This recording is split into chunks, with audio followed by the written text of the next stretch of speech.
ఆవిడెవరు? కోడలా? బాగా చూస్తుందా? బాగా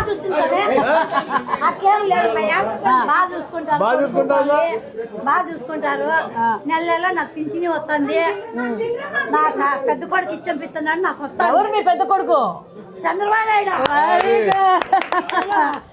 ఎంత వస్తుంది పెద్దమ్మా? 4,000 వస్తాను. మనకు ఇన్ఛార్జ్ మంత్రి గారు జోయానా పెన్షన్లు ఇచ్చేకొచ్చారు. చంద్రబాబు నాయుడు గారు పంపించారు నీకు ఇమ్మని. నువ్వు బంగారు తల్లి, ఎప్పుడు తెలుగుదేశం పార్టీకి అండగా ఉన్నావు కాబట్టి నీ చేతికి ఇచ్చి చెప్పమన్నారు. బస్సు వాడేవా? ఉచిత బస్సు తిరుగుతున్నావు. చంద్రబాబు నాయుడు గారు అన్నారు నీకు ఏ రోగం వచ్చినా కూడా ఫ్రీగా సీఎం రిలీఫ్ ఫండ్ ఇప్పుడు ఇస్తున్నారు. ఇంతకుముందు ఎప్పుడు 5 సంవత్సరాలు ఎవరు ఇవ్వలే. ఇప్పుడు మా చెల్లి ఉంది అక్కడ, మంత్రిగా ఉంది. ఈ ప్రాంతం అంతా అభివృద్ధి చేయడం కోసం పూర్తిగా కృషి చేస్తా ఉంది. చంద్రబాబు నాయుడు గారు చెప్పే ప్రతి ఒక్క కార్యక్రమం కూడా క్షేత్రస్థాయిలో బాగా చేస్తుంది. నీకు అన్ని అందించాలని. మీ కోడలు కూడా నీకు నెల 4,000 వస్తుంది. నీ సొంతంగా ఉండే విధంగా వస్తుంది. కోడలు బాగా చూసుకున్నావా? బాగా చూసుకుంటాను. Very good. ఓకే పెద్దమ్మా.